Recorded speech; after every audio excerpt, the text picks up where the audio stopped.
And so, just in terms of sheer size of these units or teams, particularly in maybe the more centralized version, I mean, are we seeing more kind of investment in kind of analytics professionals within the HR space? Yeah, I think overall, especially in the companies that we're talking with, we are seeing in the large organizations, I'd say historically, more investment in workforce analytics. And that can be in terms of just sheer number of headcount within that space.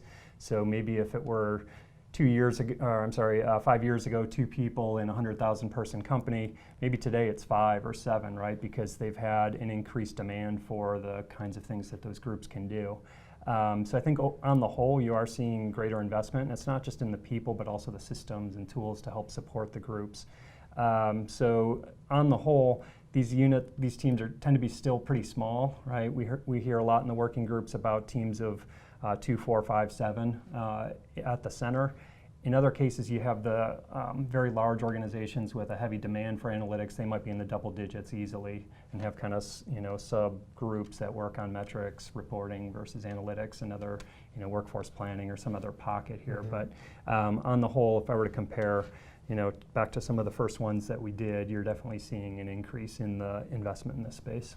And to what extent are these groups tapping into, because a lot of organizations have analytics or at least data capabilities that are relatively advanced and robust in other parts of the company. To what extent are we seeing HR kind of partner or pull those resources in or somehow leverage those resources? Yeah, I think where I'm seeing that is sort of in organizations where they're trying to get started and get some momentum, maybe smaller organizations or ones where there's not as much of a culture that supports this.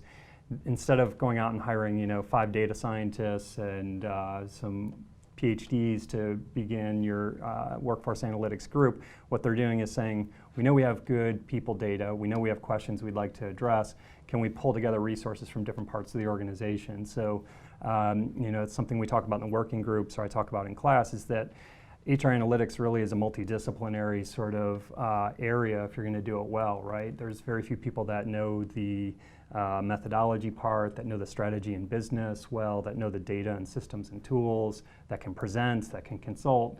And so, that's the area I think where for organizations that are just getting started, they're picking up those skills, not necessarily from HR, and pulling together the resources that way. Yeah.